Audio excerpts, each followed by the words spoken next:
नमस्कार, मी सूरज गावडे, राज्य सेवा रँक 41 सुभाष अकॅडमीमध्ये आपलं सर्वांचं स्वागत करतोय. आपण एक वेगळा उपक्रम सुरू करतोय ज्याच्यामध्ये झालेल्या 22 ते 25 या राज्यसेवा पूर्व परीक्षेचं एक्सप्लेनेशन आपण याच्यामध्ये एक्सप्लेनेशनची सिरीज आणतोय. तर ही एक्सप्लेनेशनची सिरीज आणण्यामागचं कारण काय आहे? फक्त उत्तर देणं हे याच्यामागचं कारण नाहीये, कारण की आयोगाने ती आपल्या सर्वांना आधीच प्रोव्हाइड केलेली आहे. पण त्याच्यामध्ये कोणता पॅटर्न बनतोय का, हॉटस्पॉट आहेत का त्याच्यामध्ये कोणते, मागच्या वर्षीच्या क्वेश्चनचा पुढच्या वर्षी कोणता रेफरन्स लागतोय का, अभ्यास करायचा तर त्याची डिरेक्शन कशी असेल, या सर्व बाबी आपण याच्यामधून पाहणार आहे. तर चला पाहूया. आज मी घेऊन येतोय 2025 राज्यसेवा प्रिलिम्स जी आत्ताच झालेली आहे, नुकतीच झालेली आहे. त्याच्यामध्ये भूगोल आणि पर्यावरणाच्या क्वेश्चनचं एक्सप्लेनेशन. 16वा क्वेश्चन. इथून 16 ते 35 असे आपले 20 क्वेश्चन आहेत. आपल्या सर्वांना तर माहिती आहे जिओग्राफीचे 15 आणि एन्व्हायरमेंटचे 5 असं राज्यसेवामध्ये याचे वेटेज आहे. ठीक आहे, पहिल्या क्वेश्चन पासून आपण सुरुवात करतोय. कर्कवृत्त हे भारताच्या कोणत्या राज्यांमधून जाते? आता बघा, मी तुम्हाला सांगता सांगता हे पण सांगणार आहे की हा प्रश्न कोणत्या एरियामध्ये येतोय. म्हणजे जर आपण जिओग्राफीचा उल्लेख करायचा झाला तर त्याच्यामध्ये वर्ल्ड जिओग्राफी आहे, इंडियन जिओग्राफी आहे, महाराष्ट्र जिओग्राफी आहे, तसेच फिजिकल जिओग्राफी आहे. मग कोणत्या क्वेश्चनचं कंपोजिशन कसं आहे याचं तुम्ही विचार करण्यापेक्षा हा ऑलरेडी विचार मी करून ठेवलेला आहे. मी तुम्हाला तसं एक्सप्लेन करत जाईल आणि ॲट दी एंड ऑफ जसे 20 क्वेश्चन होतील आपण व्यवस्थित पाहूया की एक प्रत्येक टॉपिकचं कसं वेटेज आलेलं आहे आणि त्यानुसार तुम्हाला अभ्यास करण्यासाठी ते सोपं पडून जाईल. ठीक आहे, पहिला क्वेश्चन, कर्कवृत्त भारताच्या कोणत्या राज्यांमधून जाते? जर पाहायला गेलं तर हा क्वेश्चन अगदी सोपा आहे. भारताच्या भूगोलावर हा क्वेश्चन आलेला आहे. तर हा क्वेश्चन येण्यामागचा उद्देश काय आहे? तर महत्त्वाचं म्हणजे मी तुम्हाला सांगतोय, पहिला एक्सप्लेन करतो. आपण जर पृथ्वीचा विचार केला तर आपल्या अभ्यासासाठी ही बघा आपली पृथ्वी. जर पृथ्वीचा आपण विचार केला तर आपण काय केलेलं आहे, आपल्या अभ्यासासाठी आपण पृथ्वीचे वेगवेगळे भाग केलेले आहेत. त्याच्यामध्ये आपण उभ्या आणि अशा आडव्या रेषा मारलेल्या आहेत पृथ्वीमध्ये आपल्या अभ्यास करता यावा यासाठी. आडव्या रेषांना लॅटिट्यूड म्हणतात आणि मराठीमध्ये अक्षांश, आणि उभ्या रेषांना रेखांश आणि लॉंगिट्यूड म्हणतात. तर हे जे आडव्या रेषा असतात ज्याला आपण अक्षांश म्हणतो, तर त्याच्यातून त्या एरियाचं हवामान आपल्याला कळतं, हवामान. आणि या उभ्या रेषांमधून आपल्याला काय कळतं, तर त्या एरियाचा टाइम झोन कळतं. आणि ज्यावेळी ह्या दोन रेषा एकमेकाला छेदतात तिथून आपण एखाद्या एरियाचं लोकेशन फाइंड करू शकतो. ठीक आहे, तर आता जर विचार करायचा झाला तर 0 डिग्रीला काय असतं आपल्या सर्वांना माहिती आहे. 0 डिग्री अक्षांश म्हणजे काय, इक्वेटर, ज्याला आपण विषुववृत्त म्हणतो.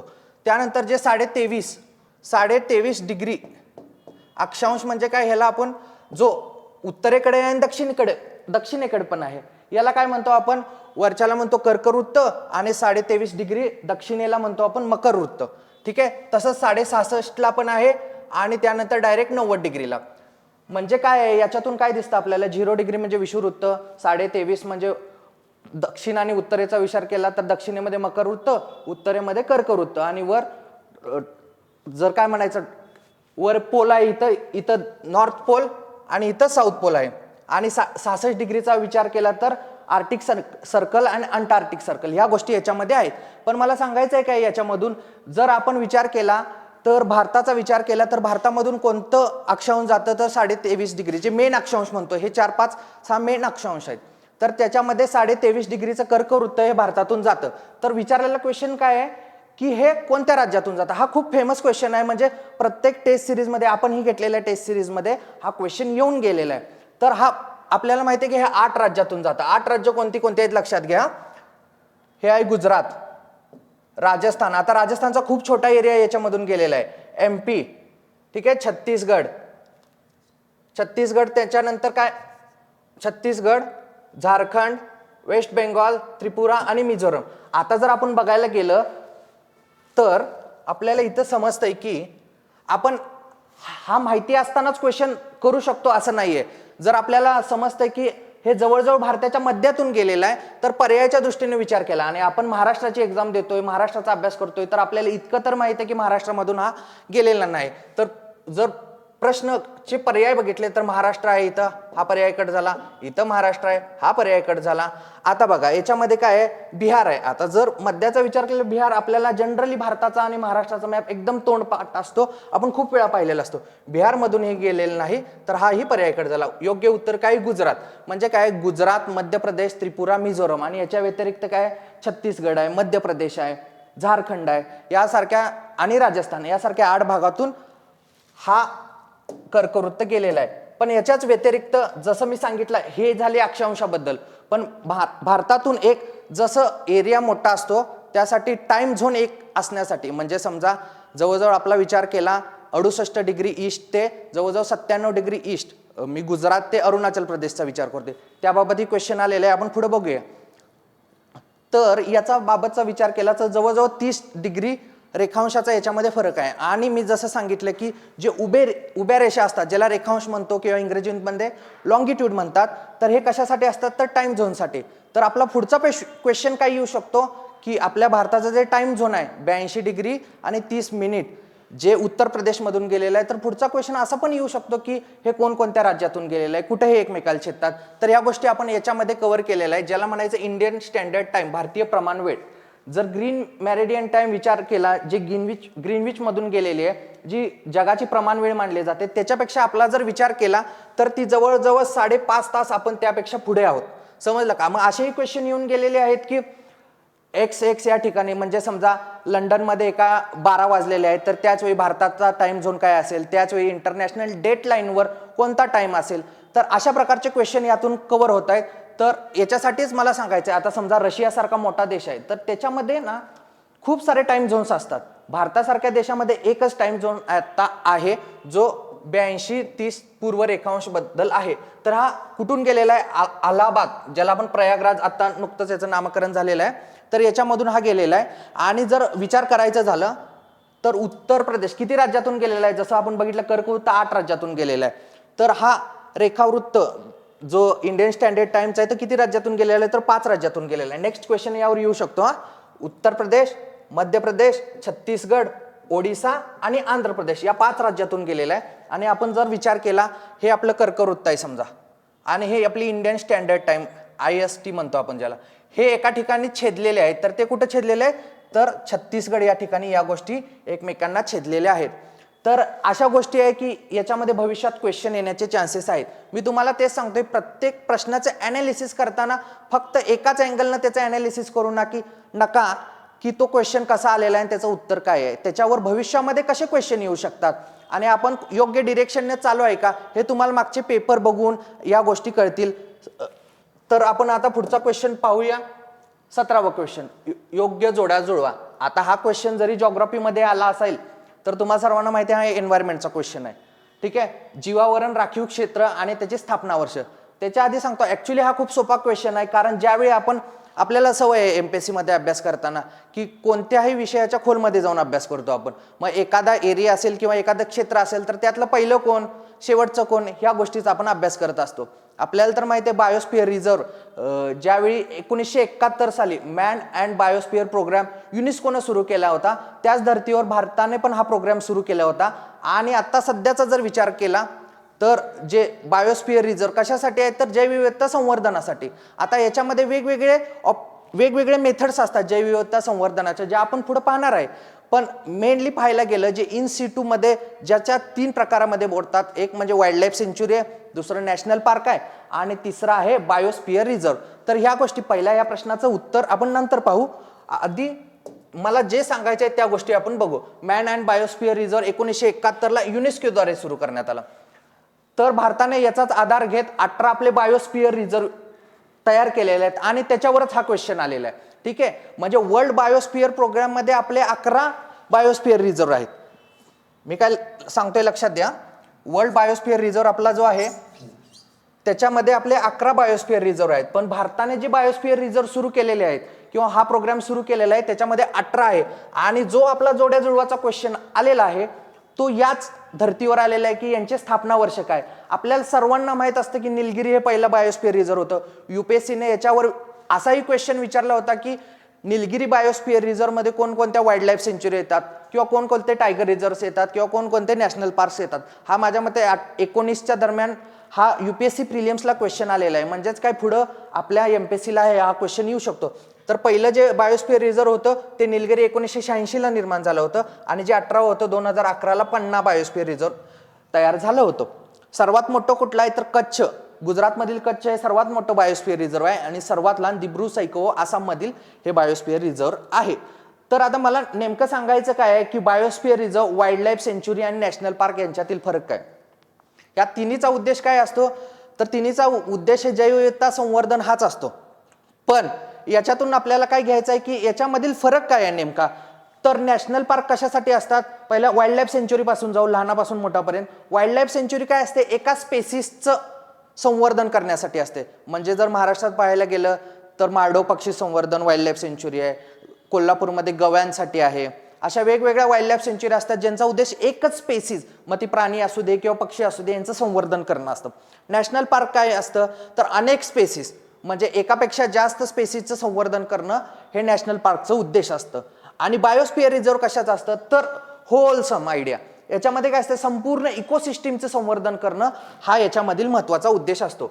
तर ठीक आहे, या गोष्टी झाल्यानंतर आपण पहिला येऊया आपल्या प्रश्नाकडे, ज्याचं उत्तर आहे की बघा मला सांगायचं काय याच्यातून, जरी MPSCने अशा फॅक्ट्स जरी विचारल्या असल्या किंवा ह्याच्या आधी विचारल्या आणि भविष्यात पण त्या विचारणारच आहे, पण याचा उद्देश असा नसतो की तुम्हाला सर्वच गोष्टी पाठ असणं गरजेचं आहे. काही गोष्टी करायच्या, स्पर्धा परीक्षेमध्ये काही गोष्टी करायच्या आणि काही गोष्टी करायच्या नाहीत, ह्या गोष्टी तुम्ही चौकट फिक्स करून घेणं गरजेचं आहे. ज्या गोष्टी माहीत असणं गरजेचं आहे त्याच गोष्टीवर MPSC चुकवणार आणि त्याच गोष्टीवर तुम्हाला क्वेश्चन बरोबर येणार. आता तुम्हाला चारीचे चारी फॅक्ट्स पाठ असणं गरजेचं नाही, तुम्हाला काय माहित असणं गरजेचं आहे पहिला आणि शेवटचं. जर निलगिरी बघितलं तर चौथा ऑप्शन आहे याच्यामध्ये, बघितलं तर एकाच ऑप्शन मध्ये आहे. पन्ना जरी माहित असेल तर पन्ना 2011 म्हणजे पहिला ऑप्शन, म्हणजे 4-1. याच्यानुसार बघायला गेलं तर दुसरा ऑप्शन डायरेक्ट आपला क्लिक होऊन जातो. बाकीच्या चारही गोष्टी माहिती असायची गरज नाही, आपल्या लिमिटेड इन्फॉर्मेशनवर आपण गोष्टी सॉल्व्ह करू शकतो, हे तुम्हाला मला सांगायचं. सर्व गोष्टी पाठ असणं गरजेचं नाही. ठीक आहे, ह्या गोष्टी आहेत. तर ऑप्शन नंबर 2 या 17व्या प्रश्नाचं उत्तर आहे. म्हणजे पहिली 2 क्वेश्चन जर पाहायला गेले तसं इंडियन जॉग्राफीच्या धर्तीवर आपल्याला विचारण्यात आलेले आहेत. ठीक आहे, मग आता जैवविविधता संवर्धन आपण पाहतोय, तर पुढचा एक फॅक्ट बघून घेऊ ना, ज्याच्यावर भविष्यामध्ये 100% क्वेश्चन येणार. मेन्सला तर ह्याच्या आधी खूप वेळा क्वेश्चन आलेला आहे, पण राज्यसेवा येणाऱ्या प्रिलिम्समध्ये इथं क्वेश्चन येण्याचे चान्सेस दाट आहेत. तर जैवविविधता संवर्धनाच्या 2 पद्धती असतात, एक इन सिटू आणि एक एक्स सिटू. आता नावातच आहे, इन म्हणजे काय, इन म्हणजे जैवविविधता संवर्धन अशा ठिकाणी करायचं जे त्यांचं स्वतःचीच हॅबिटॅट आहे. म्हणजे एखाद्या स्पेसिस जिथं नॅचरली राहत असते, नॅचरली त्यांची जी हॅबिटॅट असते त्याच ठिकाणी त्यांचं संवर्धन करणे, याला इन सिटू संवर्धन म्हणायचं. आणि ही संवर्धनाची, बायोडायव्हर्सिटी संवर्धनाची सर्वात प्रमुख मेथड आहे, हे लक्षात घ्या. मग त्याच्यामध्ये उदाहरण काय येतात, अशा गोष्टी आपल्याला विचारल्या जातात, खालीलपैकी कोणती बाब ही इन सिटू आहे किंवा इन सिटू नाही, अशा गोष्टी आपल्याला विचारल्या जातात. आता याचाच विचार करायचा झाला तर एक्स सिटू काय असेल सांगा बरं. बरोबर आहे, एक्स सिटू म्हणजे काय, त्या स्पेसिसच्या नॅचरल हॅबिटॅटच्या बाहेर येऊन, म्हणजे की जसं झूज आहेत किंवा बोटॅनिकल गार्डन्स आहेत, फिशरीज या ठिकाणी केले जातात. आपण याचे उदाहरण बघूया. इन सिटू म्हणजे काय, नैसर्गिकरित्या जिथं ते अस्तित्व करतात तिथंच त्यांचं संवर्धन करणे. मग त्याच्यामध्ये नॅशनल पार्क असू दे, wild life sanctuary, biosphere reserve. आता याचा फरक मी तुम्हाला सांगितलेला आहे. बायोस्फिअर रिझर्व्ह काय पूर्ण इकोसिस्टीमचं संवर्धन करणे, वाईल्ड लाईफ सेंच्युरी एका स्पेसिसचं संवर्धन करणे, आणि नॅशनल पार्कचा जर विचार केला आपण तर एकापेक्षा जास्त स्पेसिसचं संवर्धन करणे. याच्यासोबतच सॅक्रेड ग्रूव्ज आहे, कम्युनिटी रिझर्व्ह, कन्झर्वेशन रिझर्व्ह, याला 1972च्या ऍक्टमध्ये मान्यता देण्यात आलेली आहे. रिझर्व्ह, प्रोटेक्टेड फॉरेस्ट आहे आणि वेटलँड, ज्याला रामसार साइट्स म्हणतो आपण. तर ह्या गोष्टी याच्यामध्ये कशामध्ये येतात तर इन सिटू कन्झर्वेशन मध्ये येतात. तर याचं काय मुख्य फायदा काय, प्रजातीचे नैसर्गिक अधिवासा संवर्धन होते. म्हणजे त्यांच्या अधिवासाचं तर संवर्धन होतच होतं, सोबत बायोडायव्हर्सिटीचं आणि त्या स्पेसिसचंही संवर्धन होतं. दुसरी जशी मेथड आपण बोललो एक्स सिटू संवर्धन, म्हणजे की त्या आदिवासाच्या बाहेर जाऊन त्यांचं संवर्धन करणे. आता जर मी तुम्हाला जसं सांगितलं की प्रायमरी मेथड कोणत्या बायोडायव्हर्सिटी संवर्धनाची, तर इन सिटू. म्हणजे एक्स सिटू ही प्रायमरी मेथड, जी इन सिटू मेथड आहे संवर्धनाची, त्याला पूरक असणारी अशी मेथड आहे. ठीक आहे, प्रजातीचे संवर्धन किंवा संरक्षण हे नैसर्गिक परिसराच्या बाहेर जाऊन नियंत्रित परिस्थितीमध्ये केलं जातं. ठीक आहे. आता याच्यामध्ये बोटॅनिकल गार्डन्स आहेत, झुऑलॉजिकल पार्ट आहे, झू आहे, पुण्यात पाहायला गेलं तर कात्रज झू त्याच एक्स-सिटू फॉर्ममध्ये येतं. सीड बँक्स आहेत, जीन बँक आहे, क्रायो प्रिझर्वेशन आहे, टिश्यू कल्चर आहे, कॅप्टिव्ह बिडिंग आहे आणि ॲक्वेरिया किंवा फिश हॅचरीज आहे. आता याचा उद्देश काय एक्स-सिटूचा? मग तुम्ही म्हणाल इन-सिटू असताना एक्स-सिटू काय गरजेचं आहे? तर अत्यंत संकटग्रस्त ज्या प्रजाती असतात ज्यांचा नॅचरल हॅबिटॅटमध्ये संरक्षण होऊ शकत नाहीत की कायम, कारण त्या दुर्मिळ झालेल्या असतात, तर अशा प्रजातीचं संवर्धन एक्स-सिटू कन्झर्वेशनच्या मार्फत केलं जातं. ठीक आहे. या बाबी आहेत. जो भाग एन्व्हायरमेंटचा होता पण आपण जॉग्राफीमध्ये किंवा इंडियन जॉग्राफीच्या या अँगलमध्ये आपण कव्हर केलेला आहे. ठीक आहे. आता बघा, योग्य जोडा जुळवा, नद्याचे संगमस्थळ आणि नद्या. आता बघा, ह्या क्वेश्चनमध्ये एक्सप्लेन करण्यासाठी डाटा खूप आहे, पण मला नेमकं काय सांगायचं या गोष्टी लक्षात ठेवा. पहिली गोष्ट, हा क्वेश्चन आलेला आहे कशावरून? महाराष्ट्र जॉग्राफी. ठीक आहे. आता महाराष्ट्र जॉग्राफीमध्ये आपल्याला मागच्या 5-6 वर्षात दिसतोय की महाराष्ट्र जॉग्राफीवर डाटा येण्याचा ट्रेंड वाढत चाललेला आहे. पण वाढत चाललेलं आहे म्हणजे असं नाही की समजा काही लोक UPSC मधून येत आहेत किंवा नवीन सुरुवात करतायत, तर एकदम कोणत्या एरियावर फोकस करायचं. आता पहिला आपल्याला एरिया दिसतोय कुठला? जलप्रणाली किंवा नदी प्रणाली. आता सेम एरिया भारताच्या जॉग्राफीच्या दृष्टीनेही खूप महत्वाचा आहे. भारताच्या जॉग्राफीचा जेव्हा विचार कराल किंवा महाराष्ट्राच्या जॉग्राफीचा जेव्हा विचार कराल तेव्हा नदी प्रणाली हा टॉपिक महत्वाचा आहे. मग नदी प्रणालीमध्ये काय? सेम त्यांची उगमस्थळे, त्यांचा प्रवाह पूर्वेकडे जातो, पश्चिमेकडे जातो, उत्तरेकडे जातो का दक्षिणेकडे जातो, त्यांचा नद्यांचा पॅटर्न कसा आहे, उगमस्थळानंतर त्यांच्या आजूबाजूच्या ज्या उपनद्या आहेत त्यांचा पॅटर्न कसा आहे, किंवा त्यांची संगमस्थळे, अशांवर क्वेश्चन येण्याचे चान्सेस आता वाढलेले आहेत. आणि अशांवरच एकाडेक क्वेश्चन येतात. मी तुम्हाला दाखवून देईल 25चा बघितल्यानंतर 24च्या वेळी किंवा याच पेपरमध्ये तुम्हाला दाखवून देईल की क्वेश्चनचा पॅटर्न कसा आहे. ठीक आहे. तर याच्यावर तुम्ही फोकस करणं गरजेचं आहे. मी तुम्हाला फोकस एरिया पण सोबत सांगतोय की कशावर फोकस करायला पाहिजे आणि कशावर करायला नको आहे. त्यानुसार तुमच्या अभ्यासाची एक डिरेक्शन लागून जाईल आणि तुम्हाला येणारी परीक्षा ही सोपी जाईल. ठीक आहे. आपल्याला याच्यामध्ये जर पाहायला गेलं तर तुळापूरवरून काय दिसतं? आपण खूप वेळा वाचलेलं असतं. जसं आपण म्हणतो की आपल्याला येणाऱ्या आजूबाजूमध्ये जो डाटा आपण गॅदर करत असतो त्याचा वापर आपण स्पर्धा परीक्षेच्या एक्झाममध्ये करणं गरजेचं आहे. आपण आता महाराष्ट्रात राहतो, असं कोणीच नसेल की त्यांनी संभाजी महाराजांबद्दल ऐकलं नाही. तुळापूर हे संभाजी महाराजांशी रिलेटेड आहे, जे पुणे जिल्ह्यामध्ये आहे. जर आपण विचार केला तर पुणे जिल्ह्यामधून वाहणाऱ्या नद्यांचा विचार केला तर भीमा इंद्रायणीच्या तटावर संभाजी महाराजांचं एक आदरणीय स्थळ आहे. तर विचार केला तर डी ला 3 विचार केला तर काय आहे बघा बरं? एकच ऑप्शन आहे, म्हणजे पर्याय क्रमांक 2. समजतंय का मला सांगायचं काय आहे? सर्व गोष्टी माहीत असणं कशा गरजेच्या नाहीत आणि आपल्याला माहीत असणाऱ्या गोष्टीमधून आपण त्या उत्तरापर्यंत कसं पोहोचू शकतोय या गोष्टींना आपल्याला इथून दिसतायत. म्हणजे काय दिसतंय आपल्याला? पहिली गोष्ट, महाराष्ट्र जॉग्राफी करायचं आहे आणि त्याच्यातील सब एरिया कोणते आहेत हे मी सांगितले, त्याच्यावर फोकस करा. आणि याच्यासाठी माझं स्वतःच ऐकू नका. तुम्ही काय करा, पेपर घ्या, मी स्वतः एक्सप्लेन तर करणारच आहेत, पण तुम्हाला कळेल की तो डाटा कोणत्या कोणत्या सोर्स मधून येतोय, कोणत्या कोणत्या टॉपिकवर येतोय, हे हॉटस्पॉट काढा आणि त्याचं रिव्हिजनला टाइम द्या. गोष्टी खूप सोप्या होताना तुम्हाला दिसतील.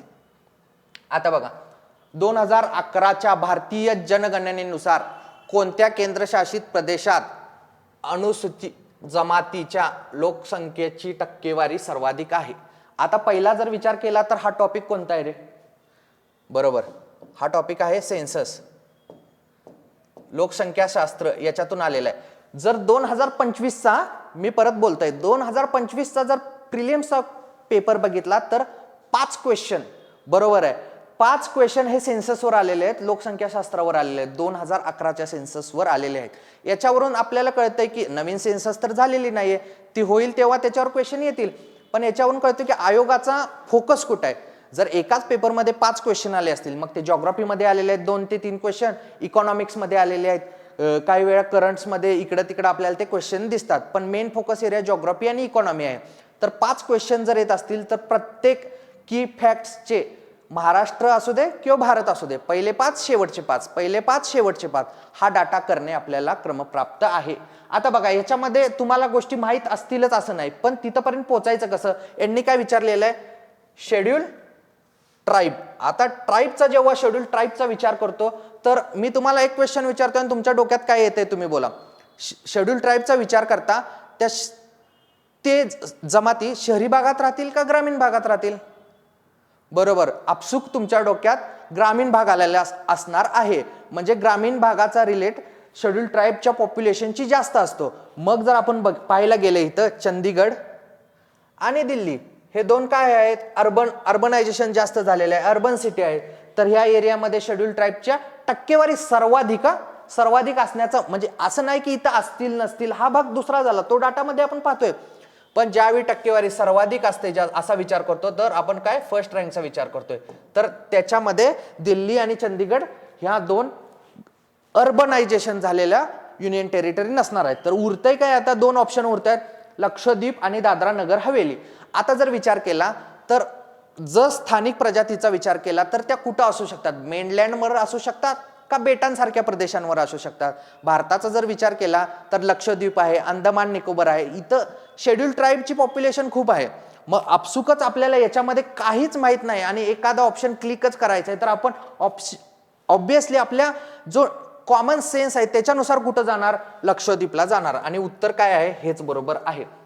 कसं आहे की तेच परत प्रत्येक गोष्ट माहीत असणं गरजेचं नाही, पण डाटा आपण गॅदर केलेला खूप असतो, त्याचं ऍप्लिकेशन कसं करायचं हे आपल्याला यातून कळणं गरजेचं आहे. तर लक्षद्वीप याचं उत्तर आहे. याचा डाटा बघूया. 19चं एक्सप्लेनेशन, 2011ची जनगणना, ते सेन्ससवर खूप क्वेश्चन येत आहेत म्हणून मी हे इम्पॉर्टंट इथं मार्क केलेलं आहे. तर 10.42 कोटी भारतीयांना एसटी म्हणून अधिसूचित केलेलं आहे, जे एकूण देशाच्या किती आहे, 8.6% आहे. आता बघा, पंजाब आणि हरियाणा ही दोन राज्य आणि दिल्ली, चंदीगड आणि पुदुचेरी. आता बघा, आपण विचार केला होता तसंच काहीतरी घडतंय ना. तर या केंद्रशासित प्रदेशामध्ये कोणतीही एसटी अनुसूचित केलेली नाही, म्हणजे इथं एसटीची पॉप्युलेशन नाहीये. सर्वात जास्त एसटीचं प्रमाण कुठं आहे तर बघा, लक्षद्वीप 94.8% आणि मिझोरम मध्ये किती आहे, 94.4%. ठीक आहे. आता बघा, आपण इंडियाचा डाटा केला, इंडियावर क्वेश्चन आपला सॉल्व्ह झाला, पण महाराष्ट्राचा विचारू शकतात ना पुढं. महाराष्ट्राचं काय बघा, सर्वात जास्त प्रमाण कुठं आहे, नंदुरबार मध्ये आहे, जवळजवळ 69% म्हणजे 70%च्या आसपास ते प्रमाण आहे. आणि लोकसंख्या कुठं जास्त आहे, 2011च्या जनगणनेनुसार नाशिक, ठाणे आणि त्याच्यानंतर नंदुरबार, म्हणजे एक नंबरला कोण आहे, नाशिक. म्हणजे जर आपण विचार करायचा झाला तर पॉप्युलेशन कुठं जास्त आहे महाराष्ट्रामध्ये एसटीची, तर ती नाशिकमध्ये आहे आणि प्रमाण नंदुरबारमध्ये आहे. आता याचाच विचार करतोय तर आपण पीव्हीटीजी ट्राईब पण पाहिल्याच असतील, आपल्याला माहिती आहे, पर्टिक्युलरली वल्नरेबल ट्रायबल ग्रुप. तर याच्यामध्ये महाराष्ट्रात 3 ट्राईब्स आहेत, एक आहे कोलम, कातकरी आणि माडियागोंड. शॉर्ट फॉर्म मध्ये आपण कोकम असं म्हणतो, कोकम. कोकम सरबत नाही, इकडे कोकम म्हणजे काय, आपल्या पीव्हीटीजी साठी लक्षात ठेवण्याची ट्रिक आहे. कोलम, कातकरी आणि माडियागोंड. तर अशा प्रकारे बघा, क्वेश्चनचं मला सांगायचं काय, एरिया काय आहे, 2011चा म्हणजे सेन्सस लोकसंख्याशास्त्र हा याचा एरिया आहे. बघा पुढचाच क्वेश्चन, 2011च्या भारतीय जनगणनेनुसार राजस्थान राज्याचा साक्षरता दर सर्वात कमी इतका होता. ठीक आहे. आता हा क्वेश्चन जरा डाऊटफुल वाटतोय मला, पण पहिली गोष्ट बोलूया आपण, 2011चा सेन्सस तेच परत आला, तोच डाटा आला. आता राजस्थान राज्याचा विचार केला तर सर्वात कमी तर राजस्थान राज्यात नाहीये. मी जसं सांगितलं, आपल्याला काय माहित असायला पाहिजे, प्रत्येक एरिया त्याचं महाराष्ट्र आणि भारत लोकसंख्या शास्त्राचा विचार करताना तर पहिले 5 आणि शेवटचे 5 काय आहेत, ह्या गोष्टी आपल्या दोन्हीकडून माहित असणं गरजेचं आहे. डायरेक्ट आपण याच्या डाटावर जातोय. सर्वाधिक साक्षरता राज्य असलेली कोणती आहेत, पहिली गोष्ट आपल्याला केरळ आहे, मिझोरम आहे, गोवा.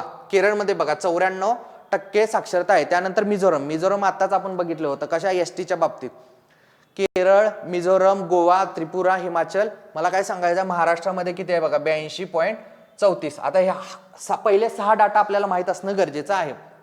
केरळ, मिझोरम, गोवा, त्रिपुरा, हिमाचल आणि महाराष्ट्रात 82.34. आता हे 82.34 का दिलेलं आहे तुम्हाला कळेल. 2024चा पेपर काढा तुम्ही आणि तुम्हाला प्रत्येक फॅक्ट महाराष्ट्राची दिलेली आहे 4 स्टेटमेंटमध्ये, त्याच्यामध्ये हा साक्षरताचा उल्लेख तिथं करण्यात आलेला आहे. ठीक आहे. आता सर्वात कमी साक्षरता पहिली गोष्ट कोण आहे, बिहार. मी तुम्हाला का म्हणलं, थोडा क्वेश्चन मध्ये कुठं तर डाऊट दिसतोय, बिहारची सगळ्यात कमी आहे. आता मी याचे एक शॉर्ट फॉर्म तयार केला होता बरं का, मला कुणाला दुखवायचं नाही, मी सांगतो. आता साक्षरता कमी असल्यानंतर मी स्वतः अभ्यास करताना या गोष्टी केल्या होता. साक्षरता कमी असल्यामुळे आपण काय करणार,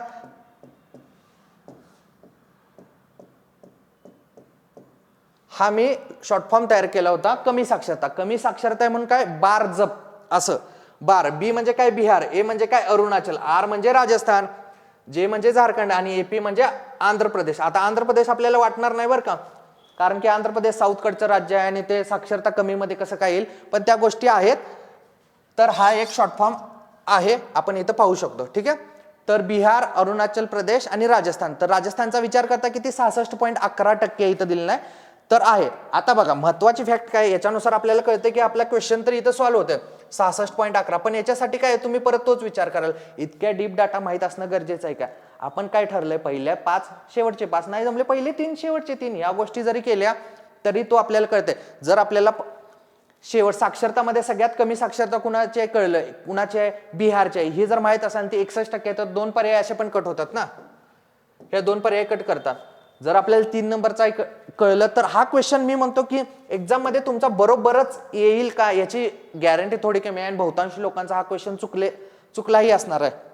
पण याचा अर्थ असा नाही की आपल्याला याच्यातून काही घेणं नाही, याच्यातून आपल्याला काय कळतं की डिरेक्शन कशी चालली आहे तिकडे बघा. आता पुढचे महत्वाचे फॅक्ट काय, केंद्रशासित प्रदेश सगळ्यात जास्त साक्षरता लक्षात घ्या, सगळ्यात जास्त साक्षरता कुठे आहे, लक्षद्वीप इथं आहे. केंद्रशासित प्रदेशाचा विचार करायचा झाला, दिल्ली आलं तर आपल्याला वाटेल अरे दिल्लीमध्ये आहे बहुतेक, किंवा पुद्दुचेरीमध्ये आलं, पुद्दुचेरी ऑप्शन मध्ये असेल तर आपल्याला वाटेल बहुतेक पुद्दुचेरी आहे, पण नाही, लक्षद्वीप आहे. सरळ सेवेला भरपूरदा हा क्वेश्चन येऊन गेलेला आहे. महाराष्ट्रामध्ये लक्षात घ्या, मुंबई उपनगर, मुंबई शहर, नागपूर हे पहिले 3 आहेत आणि कमी मध्ये परत तेच नंदुरबार 64% पेक्षा कमी आहे, जालना आणि धुळे असा तो क्रम आहे. हा शॉर्ट फॉर्म बघा, तुम्हाला लक्षात ठेवायचा असेल तर ठेवा, याच्यामध्ये कुणाच्या भावना दुखवणं असा काही आपला उद्देश नाहीये. ठीक आहे.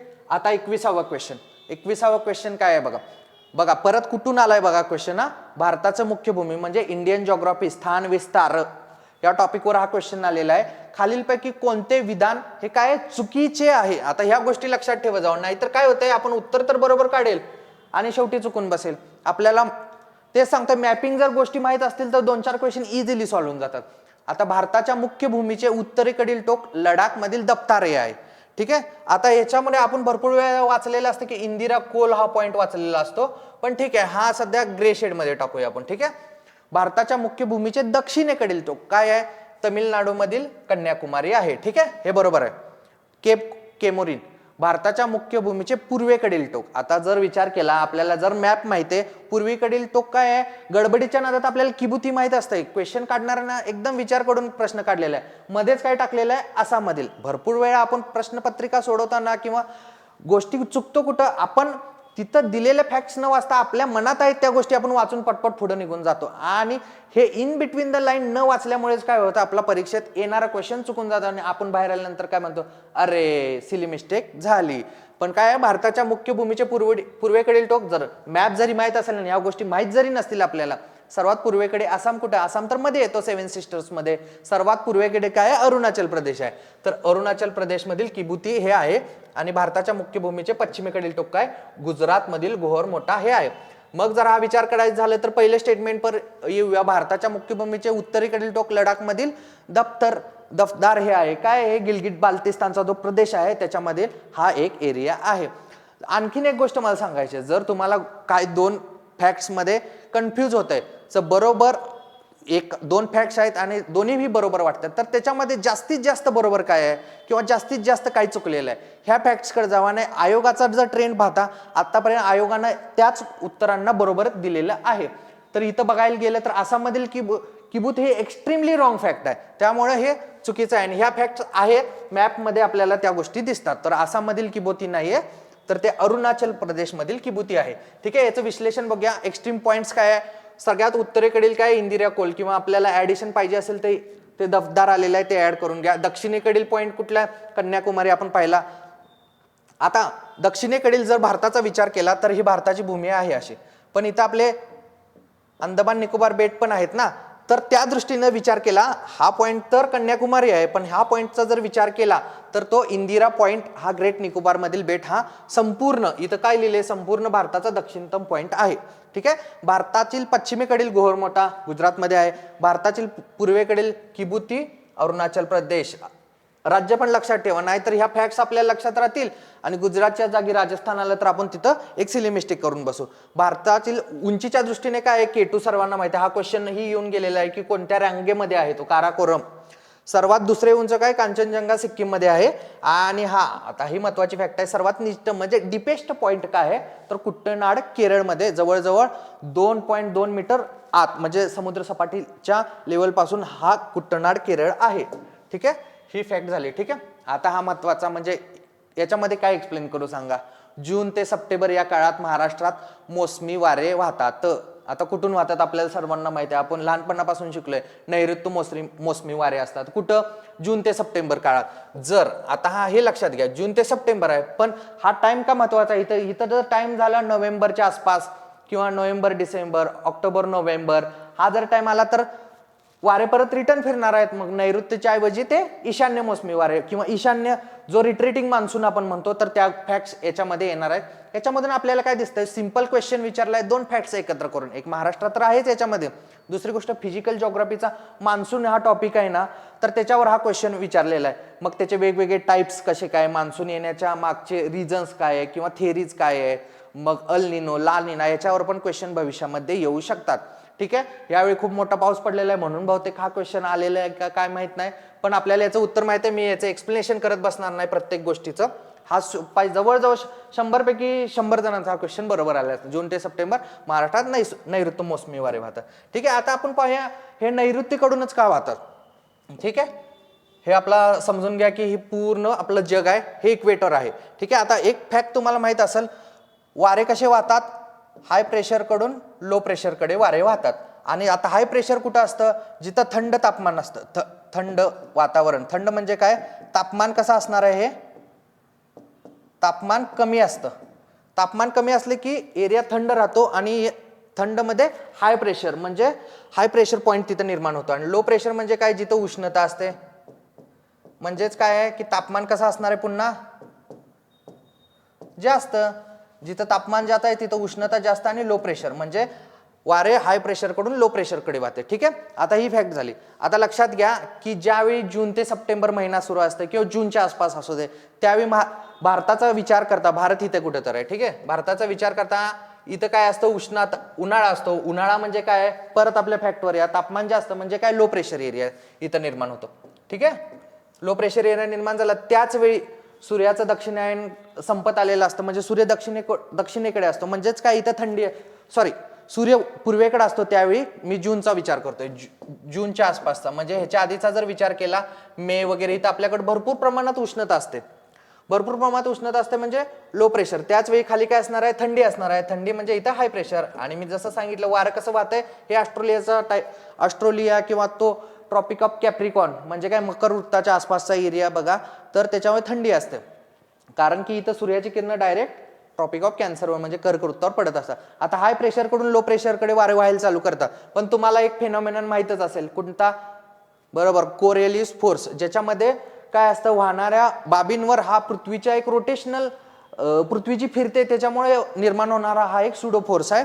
त्याच्यामध्ये काय आहे, उत्तर गोलार्धात कोणतीही वाहणारी ऑब्जेक्ट असू दे ती त्याच्या उजवीकडे, ठीक आहे, उजवीकडे, आणि दक्षिण गोलार्धात ती त्याच्या डावीकडे वळते. ठीक आहे, आता आपण जर इथं पाहायला गेलं तर वारे कसे वाहणार, हाय प्रेशर कडून लो प्रेशर कडे. हाय प्रेशर कडून वाहताना सुरुवातीला हे असे वाहणार ना, high pressure to low pressure कडे, पण कोरियोलिस फोर्समुळे ते इकडे जाणार, लेफ्ट कडे. आणि जसं ते ट्रॉपिक्स किंवा इक्वेटर विषुववृत्त किंवा इक्वेटर क्रॉस करतील तसं ते उजवीकडे व्हायला चालू करणार. म्हणजे उजवीकडे वाहताना हे डिरेक्शन कोणती येते बघा, हे काय आहे, आपण ज्याला म्हणतो, जो क्वेश्चन आलेला आहे आपला, नैऋत्य, साऊथ वेस्ट ही डिरेक्शन येते. म्हणून तसे वारे वाहतात. मला सांगायचं काय याच्यामधून की या 2-3 फॅक्ट्स इथं मला एक्सप्लेन करायच्या होत्या. आणि आपण जसं पाहत आलेलो आहे त्याच्या मागचं काही लॉजिक आहे का हे तुम्हाला सांगायचं होतं. ह्या बाबी आहेत, मला माहिती आहे ह्या बाबी तुम्हाला बहुतांश लोकांना माहीत असतील, पण अशा पद्धतीने जर लक्षात ठेवला तर गोष्टी व्यवस्थित लक्षात राहू शकतात. ठीक आहे, खालील विधानांचा विचार करा. आता माहिती आहे आपल्याला, पृथ्वीवर वर जसे जाईल तसे वेगवेगळे झोन सापडत जातात. ट्रोपोस्फिअर आहे, मेसोस्फिअर आहे, स्ट्रॅटोस्फिअर आहे. त्या बाबी आपण एक्सप्लेनेशन मध्ये बघूया. तपांबराचे तापमान हे सामान्यतः वाढत्या उंची बरोबर कमी होत जाते. तपांबर म्हणजे काय, ट्रोपोस्फिअर, ज्याचा एरिया जर बघायला गेला तर विषुववृत्तावर, आपण पुढे एक्सप्लेनच करूया.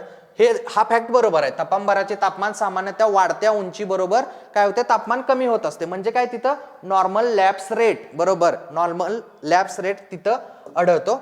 जर विचार केला इथं ट्रोपोस्फिअर आहे, ही आपली पृथ्वी आहे, तर हा एरिया इक्वेटरवर विचार करायचा झाला तर ते 16 ते 20 किलोमीटरच्या दरम्यान ट्रोपोस्फिअरचा एरिया असतो.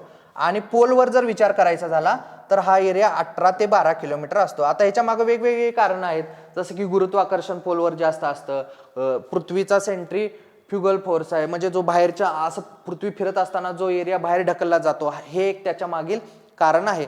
तर ह्या ट्रोपोस्फिअरमध्ये आपल्याला माहिती आहे नॉर्मल लॅप्स रेट काम करत असतो. आता नॉर्मल लॅप्स रेट म्हणजे काय माहिती आहे तुम्हाला सर्वांना, खूपदा क्वेश्चन आलेला आहे याच्या आधी. नॉर्मल लॅप्स रेट म्हणजे जसं उंची वाढत जाते तसं तापमान कमी येत जातं. ठीक आहे, आणि जसं उंची वाढेल तसं तापमान पण वाढतं, याला काय म्हणायचं टेम्परेचर इन्व्हर्जन. ठीक आहे, नॉर्मल लॅप्स रेट म्हणजे काय असतं की जसं आपण वर जाईल, हे 1000 मीटरला 6.5 डिग्री सेल्सिअस इतकं तापमान काय होतं कमी होतं, किंवा काय 165 मीटरला 1 डिग्री सेल्सिअस, किंवा 1000 फीटला, म्हणजे याचं कन्व्हर्जन फक्त झालेलं आहे. आणि मी 1000 फीटला काय 3.5 फॅरेनहाइट. आता ह्या बाबी मी का सांगितल्या तुम्हाला याच्या मागे कारण की ह्याच्यावर क्वेश्चन आले आहेत म्हणून फक्त या बाबी सांगितल्या. आता इथं स्ट्रॅटोस्फिअर आपल्याला दिसतंय ज्याच्यामध्ये ओझोनचा लेअर असता, हाही क्वेश्चन खूप वेळा विचारलेला आहे. तर इथं काय होतं ट्रोपोस्फिअर मध्ये नॉर्मल लॅप्स रेट होतं, म्हणजे काय वर जसं जाईल तसं तापमान काय होतं कमी येत जातं. आता तुम्हाला एक फॅक्ट जर माहित असेल की सूर्याकडून येणारी किरणे जे असतात ते काय असतात शॉर्ट वेव्हच्या स्वरूपात येणार. मी शॉर्ट फॉर्म मध्ये लिहितोय कारण इथं जागाची कमतरता आहे. सूर्याकडून येणारी किरणे शॉर्ट वेव्हच्या स्वरूपात येतात आणि पृथ्वी ती किरणे ऍक्सेप्ट करते, ऍब्सॉर्ब करते आणि ती पुन्हा रेडिएट करते. कोणत्या स्वरूपात तर लॉंग वेव्हच्या स्वरूपात. लॉंग वेव्ह किंवा ह्याला म्हणायचं शॉर्ट, मराठीमध्ये दीर्घ लहरी आणि लघु लहरी. शॉर्ट वेव्ह लघु लहरींच्या स्वरूपात येतात, पृथ्वी ती घेते, रेडिएट करते आणि कशाच्या स्वरूपात दीर्घ लहरींच्या स्वरूपात. आणि पृथ्वीवरील जे ग्रीन हाऊस गॅसेस असतात ते वेव्ज ऍब्सॉर्ब करतात आणि त्याच्यामुळे काय होतं पृथ्वीचं वातावरण थंड होतं. म्हणजे इथं आपल्याला काय कळतंय, जर तपांबराचा फक्त विचार करतात तर तपांबर गरम कशामुळे होतं तर सूर्याच्या किरणांमुळे नाही, कारण जर सूर्याच्या किरणांमुळे असेल तर तापमान खूप असतं ना आपल्या एरियाचं. सूर्याच्या किरणांमुळे नाही तर ते पृथ्वीवरून जे किरणे रेडिएट होतात कोणत्या स्वरूपात दीर्घ लहरींच्या स्वरूपात, त्यामुळे आपलं जे तपांबर आहे ते काय राहतं उष्ण राहतं. आता काय दिलेलं आहे बघा, मी पूर्ण एक्सप्लेन केलेलं आहे.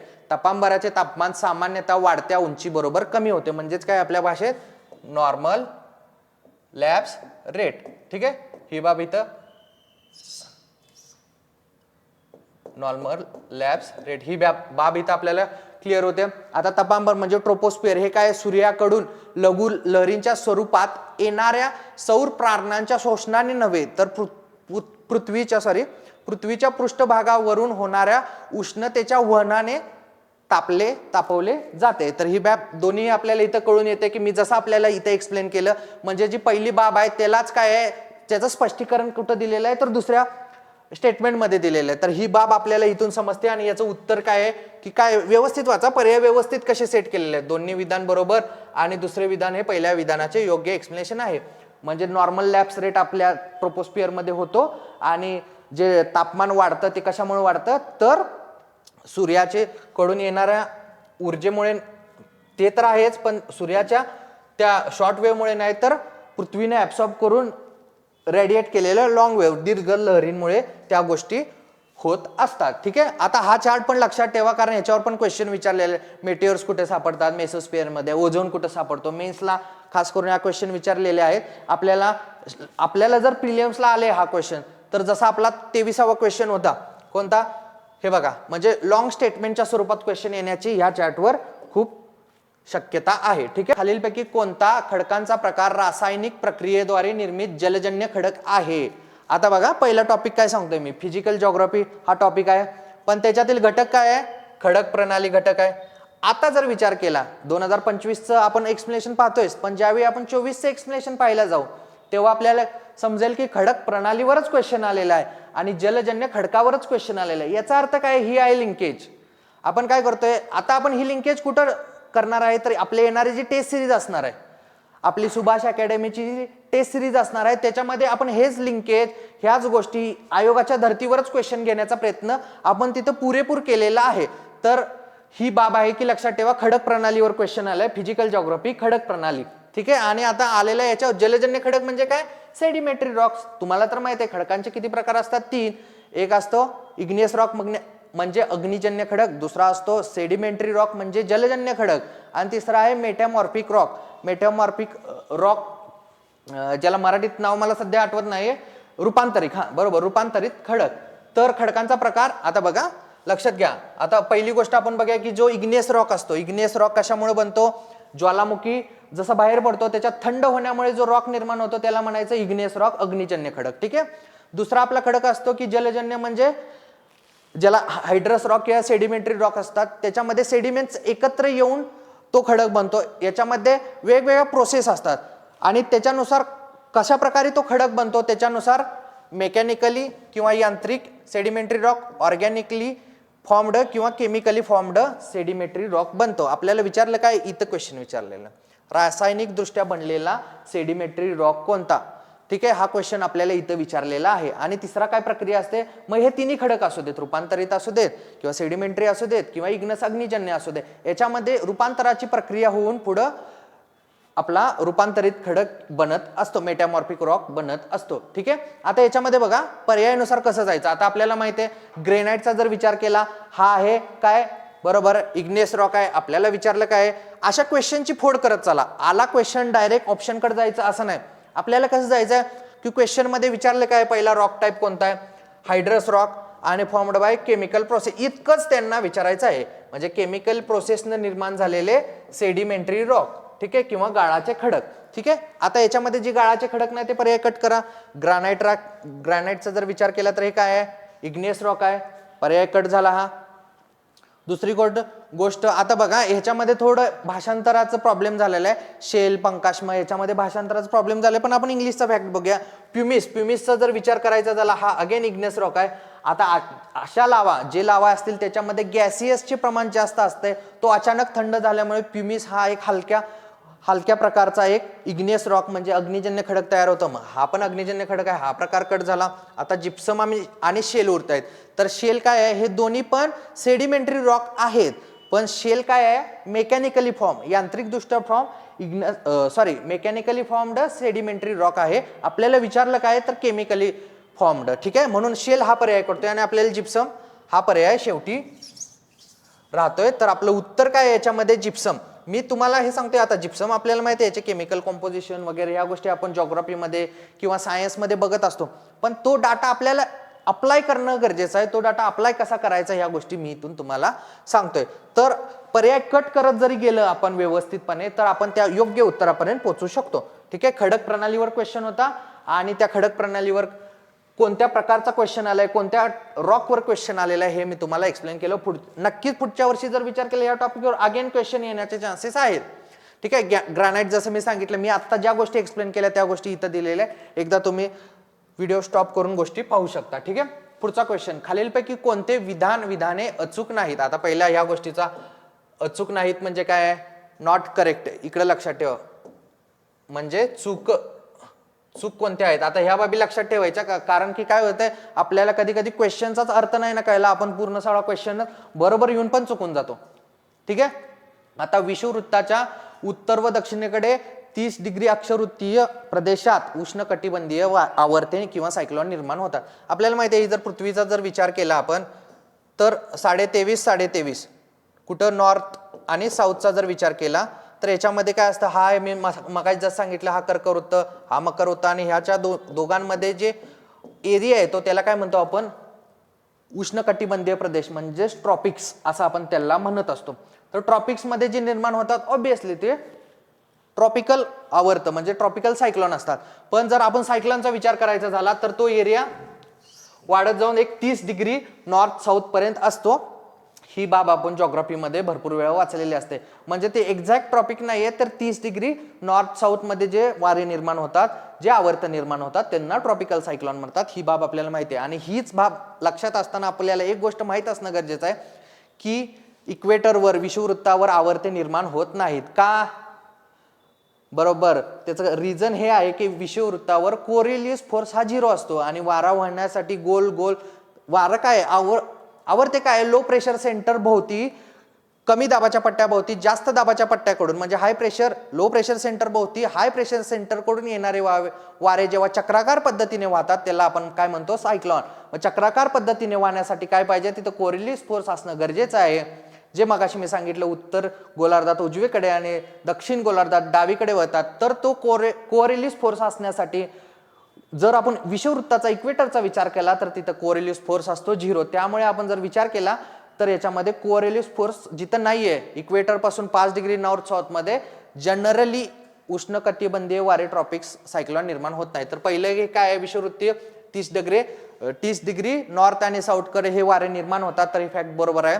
दुसरा फॅक्टचा जर विचार केला चुकीचं विचारलंय आपल्याला उष्णकटिबंधीय आवर्तांचा व्यास 300 ते 1500 किमी किंवा त्यापेक्षा जास्त असू शकतो. बरं का, असतो नाही असू शकतो. आता जनरली विचार केला तर ट्रॉपिकल सायक्लॉन हे ना 300 ते 500 किलोमीटरच्या दरम्यान व्यास असतो त्याचा, छोटे असतात ते. जर सब ट्रॉपिकल सायक्लॉनचा विचार केला तर त्या गोष्टींचा विचार केला तर ही बाब योग्य असू शकते. पण इथं काय विचारलंय आतापर्यंत एक ट्रॉपिकल सायक्लॉन बघितलं एक आधी आलेला आहे तर अराउंड 1500 किलोमीटरच्या आसपास त्याचा काय होता व्यास राहिलेला आहे. पण जर इथं फॅक्ट काय सांगितले त्यांनी एक सायलेंट म्हणजे सामान्यतः फॅक्ट काय दिलेले 300 ते 1500 किलोमीटर किंवा त्याच्यापेक्षा जास्त असू शकतं. ज्यावेळी अशी फॅक्ट येते ना असू शकते तर त्यावेळी पॉसिबिलिटी वर्तवलेली असते. तर त्यावेळी जनरली जर आपल्याला एक्स्ट्रीम चूक फॅक्ट वाटत नाही ना तर त्या गोष्टी घेऊन जायच्या असतात. जर मागचे पेपर पाहिले तर आपल्याला ह्या गोष्टी कळतात. पण सध्या ही गोष्ट आपण काय ठेवूया ग्रे शेड मध्ये सध्या बाजूला ठेवू खाली येऊ. या आवर्तांच्या वाऱ्यांचा वेग ताशी 50-60 किलोमीटर व त्याच्यापेक्षा अधिक परत ते असू शकतो. पण हे फॅक्ट आहे बरोबर आहे. आता उष्णकटिबंधीय आवर्ते उत्तर गोलार्धात घड्याळाच्या काट्याच्या दिशेने वाहतात. आता ही फॅक्ट मी तुम्हाला सांगितली जसं पुन्हा एकदा एक्सप्लेन करतोय ज्याच्यामुळे तुम्हाला बाबी लक्षात राहतील. हा आहे लो प्रेशर एरिया आणि आपण विचार करतोय काय उत्तर गोलार्धाचा विचार करतोय. ठीक आहे, लो प्रेशर एरिया आहे हा उत्तर गोलार्धाचा विचार करतोय आणि उत्तर गोलार्धामध्ये कोरिअलिस फोर्समुळे वारे कुठे वाहतात उजवीकडे वाहतात आणि वारे आपल्याला माहिती आहे high pressure to low pressure वाहतात. जर हाय प्रेशर कडून वारांनी व्हायला सुरुवात केल्या आणि यांना सायक्लॉन बनायचं आहे तर ते लो प्रेशरला कॅच करतील पण वर्तुळाकार पद्धतीने आणि उत्तर गोलार्धात असल्यामुळे ते कसे वाहतील उजवीकडे वाहतील. मग हे वारे अशा येणार आणि उजवीकडे वाहणार आणि असा एक सर्कल निर्माण करणार. आता ही डिरेक्शन कोणती आहे बघा घड्याळाच्या काट्याच्या विरुद्ध.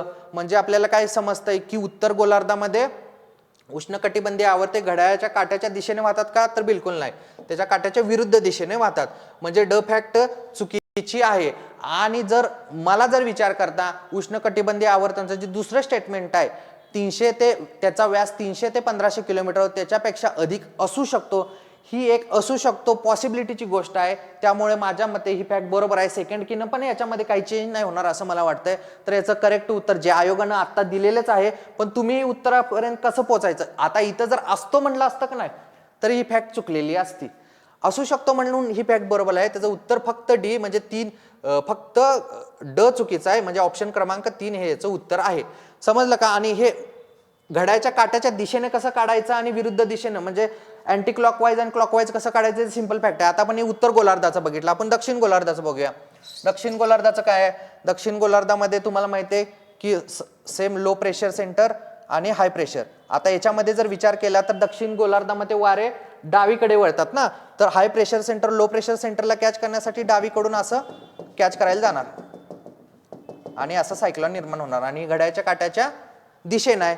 म्हणजे जर फॅक्ट आपल्याला लक्षात आली तर उत्तर गोलार्धामध्ये सायक्लॉन कसे वाहतात अँटी क्लॉकवाईज वाहतात आणि दक्षिण गोलार्धामध्ये कसे वाहतात क्लॉकवाईज वाहतात. हे याचं एक्सप्लेनेशन आहे. सायक्लॉन म्हणजे काय तुम्हाला माहिती आहे, अँटी सायक्लॉन म्हणजे काय माहिती आहे. सायक्लॉन लो प्रेशर सेंटर भोवती निर्माण होणारे म्हणजे लो प्रेशर सेंटरला कॅच करण्यासाठी जे वादळ गोलाकार चक्रीने फिरते ते सायक्लॉन असतं. अँटी सायक्लॉन मध्ये हाय प्रेशर सेंटर मध्यभागी असतो. आता चक्रीवादळ निर्माण होण्यासाठीच्या आवश्यक अटी. आता ही बाब जर आपण बघितली ह्या क्वेश्चनचं एक्सप्लेनेशन इथंच संपतंय. आपल्याला तुम्हाला कळलं असेल की त्या उत्तरापर्यंत आपण पोहोचलोय कसं, पण आपल्याला पुढच्या फॅक्ट्स पण पाहिजे आहेत किंवा भविष्यात ही बाब एक पूर्णपणे एक्सप्लेन करून त्याच्यावर भविष्यामध्ये काही क्वेश्चन यायला नको या दृष्टीने ती कव्हर करतोय. चक्रीवादळ निर्माण होण्यासाठी आवश्यक अटी काय. समुद्राचे तापमान पेक्षा जास्त असावे 27 डिग्री सेल्सिअस पेक्षा जास्त असावे. म्हणजे काय इथं का असणार लो प्रेशर का हाय प्रेशर लो प्रेशर. म्हणजे अशा सिच्युएशन निर्माण होण्यासाठी वादळ वावटळ स्ट्रोम तर लो प्रेशर असणं गरजेचं आहे. आता मी बाब इथं का बोलली लो प्रेशर असणं गरजेचं आहे हे तुम्हाला थोड्याच वेळात कळेल. सेम पेपरमध्ये रिलेटेड क्वेश्चन आलेला आहे आपल्याला.